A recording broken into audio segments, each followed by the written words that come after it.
नमस्कार. ठाण्याच्या राजकीय, सामाजिक आणि सांस्कृतिक घडामोडींचं वर्तमान चित्र दाखवणाऱ्या ठाणे वर्तमानमध्ये मी नितीन बोरसे आपलं पुन्हा एकदा हार्दिक स्वागत करतो. सादर करीत आहोत आजच्या ठळक बातम्या, मात्र एका छोट्याशा जाहिरातीनंतर. स्वप्नील जोशी, तरुण, सुपरहिट, विश्वासार्ह आणि सगळ्यात वेगानं वाढणारा brand. Ready ready ready TJSP, तरुण, फायनान्शियली स्ट्रॉंग, तुमचा विश्वास जपणारी आणि सगळ्यात वेगानं वाढणारी सहकारी बँक. ब्रँड म्हणजे स्वप्नील जोशी आणि बँक म्हणजे TJSP. श्री साईनाथ सेवा समिती वर्तकनगर ठाणे श्री साईनाथ मंदिराचा 29वा वर्धापन दिनोत्सव 3 डिसेंबर ते 5 डिसेंबर या काळात साजरा होणार आहे. 5 डिसेंबर रोजी श्री साईंच्या पवित्र पादुकांची भव्य मिरवणूक निघेल आहे. सर्व साई भक्तांनी दर्शनाचा आणि महाप्रसादाचा लाभ घ्यावा अशी विनंती संस्थेचे अध्यक्ष श्री बळीराम नाईबाकर सर्व साई भक्तांना करत आहेत. सूरज परमार आत्महत्या केसमध्ये नाव आल्यानंतर आता न्यायालयाने शरण यायला लावलेले राष्ट्रवादी काँग्रेसचे ठाणे अध्यक्ष श्री नजीब मुल्ला यांनी आपल्या पदाचा राजीनामा दिला आहे. काल पक्षाचे प्रदेशाध्यक्ष श्री सुनील तटकरे यांच्याकडे श्री नजीब मुल्ला यांनी आपला राजीनामा सुपूर्द केला आहे. राष्ट्रवादी काँग्रेसच्या ठाणे शहर जिल्हा अध्यक्षपदावर गेल्या 3 महिन्यांपूर्वी नजीब मुल्ला यांची नियुक्ती करण्यात आली होती. त्यानंतर ठाणे महानगरपालिकेवर भव्य अशा प्रकारचा मोर्चा नजीब मुल्ला यांच्या नेतृत्वाखाली काढण्यात आला होता. त्याचप्रमाणे कार्यकर्त्यांचा भव्य मेळावा देखील नजीब मुल्ला यांनी भरवला होता. मात्र सूरज परमार केसमध्ये नाव आल्यानंतर आता नजीब मुल्ला यांनी पक्षश्रेष्ठींकडे राजीनामा दिला आहे. दरम्यान नजीब मुल्ला यांच्या अकाउंटमधून आमदार श्री जितेंद्र आव्हाड यांच्या खात्यावर सुमारे 1,70,00,000 रुपये वळते करण्यात आले आहेत. हे सगळे पैसे कायदेशीररित्या आलेले आहेत. त्यामध्ये कुठल्याही प्रकारचा ब्लॅकचा व्यवहार नाही असं स्पष्टीकरण आमदार श्री जितेंद्र आव्हाड यांनी दिलं आहे.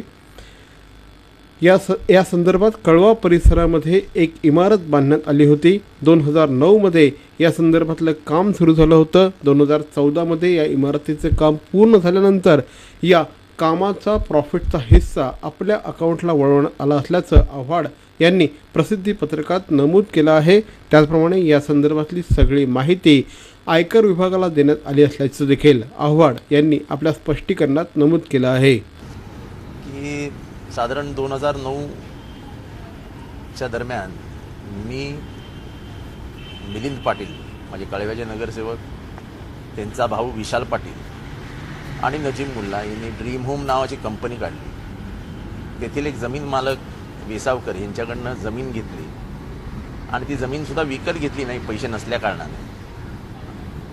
बिल्डिंग बांधून 50% बिल्डिंगमधली जी वास्तू बांधली जाईल त्याच्यातला FIC 50% त्यांना द्यायचा वेसावकरांना आणि 50% आम्ही स्वतःला ठेवायचा असं ठरलेलं होतं.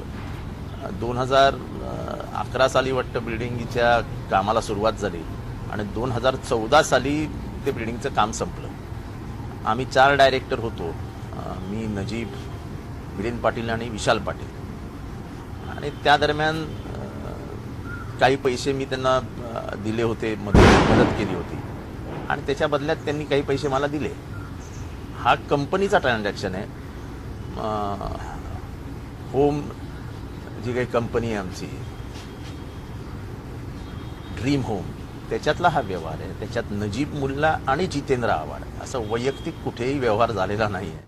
मुंबई आणि ठाणे प्रवासी रिक्षांच्या मुक्त वाहतुकीला गृहराज्यमंत्री रणजित पाटील यांनी हिरवा कंदील दाखवला असून मुलुंड, भांडूप, चेंबूर, सायन आदी विविध ठिकाणी त्यासाठी स्वतंत्र थांबे निर्माण करून तेथे ठळक दिशादर्शक फलक लावण्याचे आदेश त्यांनी अधिकाऱ्यांना दिले आहेत.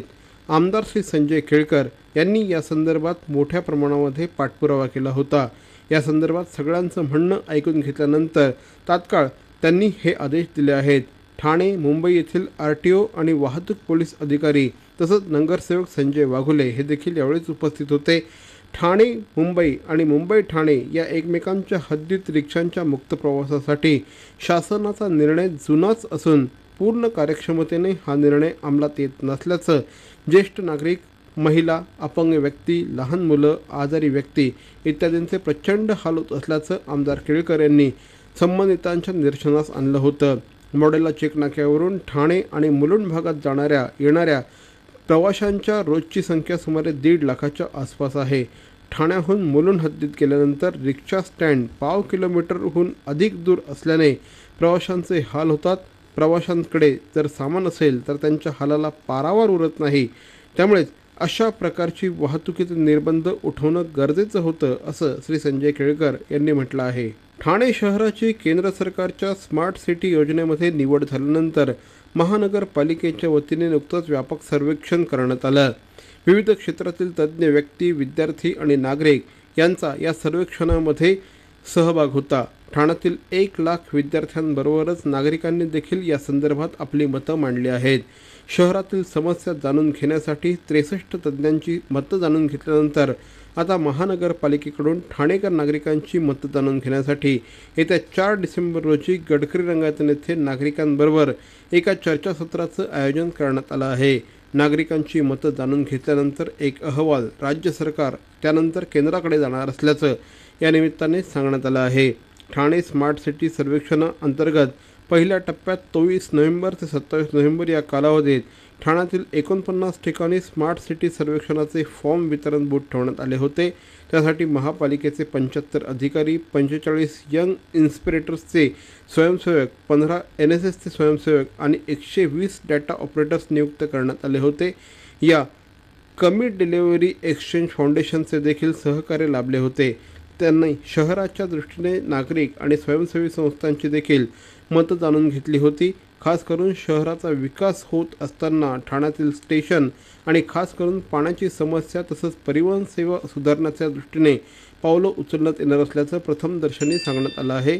ठाण्यातील नुकत्याच तयार करण्यात आलेल्या सर्वेक्षणाचा अहवाल महानगरपालिकेच्या महासभेत नगरसेवकांच्या सूचना घेतल्यानंतर हा अहवाल राज्य सरकार त्याचप्रमाणे केंद्र शासनाकडे पाठवण्यात येणार असल्याची माहिती अतिरिक्त आयुक्त श्री सुनील चव्हाण यांनी दिली. किटी चॅरिटेबल ट्रस्ट द्वारा हृदय रुग्णांसाठी एक अनोखी भेट, केअर वेलनेस EECP सेंटर. हृदय रुग्णांना वरदान ठरणाऱ्या EECP थेरपीद्वारे अँजिओप्लास्टी आणि बायपास टाळा. केवळ 1 महिन्यांची थेरपी. USA FDA प्रमाणित अत्याधुनिक उपकरणाद्वारे मिळवा सुदृढ हृदय आणि आनंदी जीवन. Care wellness EECP centre. Dombivli येथील एक तरुण लोकलने प्रवास करत असताना लटकत असताना त्याचा पडून मृत्यू झाला होता. संपूर्ण मुंबईकरांना या घटनेने अक्षरशः हेलावून टाकलं आहे. मात्र विशेष म्हणजे गेल्या 2-3 दिवसामध्ये अशा प्रकारच्या आणखी 3 ते 4 घटना उघडकीस आल्या आहेत. यामुळे मुंबईच्या लोकलची सुरक्षितता पुन्हा एकदा ऐरणीवर आली आहे. गेल्या काही वर्षांमध्ये मुंबईची लोकसंख्या खूप मोठ्या प्रमाणात वाढली, मात्र लोकलची संख्या म्हणावी तशी वाढलेली नाही. त्यामुळे कुठल्याही परिस्थितीत कामावर पोहोचायचंच असा निर्धार केलेला मुंबईकर वेळप्रसंगी लोकलच्या दरवाजामध्ये स्वतःला लटकावून घेत असतो.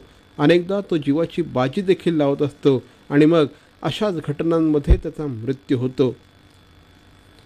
मात्र अशा प्रकारे स्वतःचा जीव धोक्यात घालून कामावर जाण्यापेक्षा एक लोकल वाट पाहावी अशा प्रकारचा मतप्रवाह आता विविध प्रकारच्या सोशल मीडियामधून व्यक्त होऊ लागला आहे. या संदर्भामध्ये मुंबई आणि ठाण्याच्या खासदारांनी नुकतेच रेल्वे मंत्री श्री सुरेश प्रभू यांची भेट घेतली आणि मुंबईच्या लोकल समस्येवर लवकरात लवकर तोडगा काढण्याची विनंती केली आहे. मुंबईमध्ये स्वयंचलित दरवाजे असलेल्या लोकलच्या गाड्या उपलब्ध करून द्याव्यात अशी मागणी देखील या संदर्भात पुढे येऊ लागली आहे. खासदार श्री श्रीकांत शिंदे यांनी या संदर्भातली मागणी केली आहे. मात्र ही मागणी कितपत व्यवहार्य आहे या संदर्भात देखील आता प्रश्नचिन्ह लागले आहेत. कारण मुंबई रेल्वेच्या एका डब्यामध्ये क्षमतेपेक्षा तिप्पट चौपट प्रवासी भरलेले असतात. मुंबईच्या लोकल AC नसतात. त्यामुळे स्वयंचलित दरवाजे जर लावले तर किती मोठ्या प्रमाणामध्ये सफोकेशन होईल आणि त्यामधून दुसऱ्याच समस्या उद्भवतील अशा प्रकारचा मतप्रवाह आता प्रवासी व्यक्त करू लागले आहेत. असं जरी असलं तरी मुंबईकरांचा जीव हा अत्यंत महत्त्वाचा आहे. जीवापेक्षा जास्त काहीही नाही असं म्हटल्यास वावगं ठरणार नाही. त्यामुळे मुंबईच्या लोकलवर स्वयंचलित दरवाजे हा कदाचित पर्याय असू शकणार नाही, मात्र लोकलची संख्या वाढवणं, अधिकाधिक चांगल्या प्रकारचं टाईमटेबल निर्माण करणं या गोष्टी निश्चितपणे व्हायला हव्यात. नाही तर लोकलमधून पडून मृत्युमुखी पडण्याच्या घटना वारंवार होतच राहतील. 10वीच्या परीक्षांचा निकाल लागला की ठाणे शहरातील सरस्वती सेकंडरी शाळेमधील विद्यार्थी या मेरिट लिस्टमध्ये असणार हे गृहीत धरलं जायचं. आता याच सरस्वती मराठी माध्यमाच्या शाळेमध्ये सरस्वती इंग्रजी माध्यमाची शाळा देखील आगामी शैक्षणिक वर्षापासून सुरू होणार आहे. आज घेण्यात आलेल्या एका पत्रकार परिषदेमध्ये ही माहिती देण्यात आली. या पत्रकार परिषदेला संस्थेचे कार्यकारी विश्वस्त श्री अशोक मोडक आणि श्री सुरेंद्र दिघे यांच्यासह अनेक मान्यवर उपस्थित होते. सरस्वती मराठी शाळेला कुठेही हात न लावता ही नवीन शाळा तयार केली जाणार आहे. त्यासाठी सरस्वती क्रीडा संकुलाची जागा वापरण्यात येणार असल्याची माहिती श्री सुरेंद्र दिघे आणि अशोक मोडक यांनी या निमित्ताने दिली. या नवीन CBSE पॅटर्नच्या शाळेची फी मात्र सर्वसामान्यांना परवडणारी नसेल, कारण ती जवळपास 50,000 रुपयांच्या घरात असेल, असं देखील या पत्रकार परिषदेच्या निमित्ताने सांगण्यात आलं. सरस्वती मराठी मीडियममध्ये आजही मराठी माध्यमाची शाळा असून देखील कुठल्याही प्रकारे पटसंख्येवर परिणाम झालेला नाही. जवळपास 2800 विद्यार्थी आज या शाळेमध्ये शिकत आहेत. पुढच्या वर्षीचे प्रवेश देखील आता पूर्ण होत आले असल्याची माहिती देखील विश्वस्तांच्या वतीने देण्यात आली आहे. CBSE बोर्डाच्या शाळेला निश्चितपणे चांगला प्रतिसाद मिळेल असा विश्वास या प्रतिनिधींनी व्यक्त केला आहे. वर्तकनगर येथील साईबाबा मंदिराचा वर्धापन दिन उत्सव सोहळा आगामी 3 ते 5 डिसेंबर दरम्यान साजरा होणार आहे. त्यानिमित्ताने योगानंदाचार्य मुक्काम पोस्ट इंदगाव बदलापूर यांच्या आशीर्वादाने विविध कार्यक्रमांचं आयोजन करण्यात आलं असल्याची माहिती संस्थेचे अध्यक्ष श्री बळीभाई नैबाक्कर यांनी दिली आहे. यंदा महाराष्ट्रामध्ये मोठ्या प्रमाणात दुष्काळ पडला आहे. महाराष्ट्रातील बळीराजा संकटात सापडला आहे. त्यामुळे यंदा लाडवांचं वाटप न करण्याचा निर्णय संस्थेच्या वतीने घेण्यात आला आहे. त्याचप्रमाणे विद्युत रोषणाईवर अतिरिक्त खर्च न करता 5 लाख रुपयांचा निधी मुख्यमंत्री सहाय्यता निधीमध्ये दिला जाईल अशी माहिती देखील या निमित्ताने देण्यात आली आहे. घर घेताय का? मग ते अनधिकृत तर नाही ना, याची खातर जमा करा. अनधिकृत घर घेणं हा विकणाऱ्यासोबत विकत घेणारा देखील तितकाच दोषी असतो. तेव्हा घराची डोळस खरेदी करा. आपली कुठे फसवणूक तर होत नाही ना.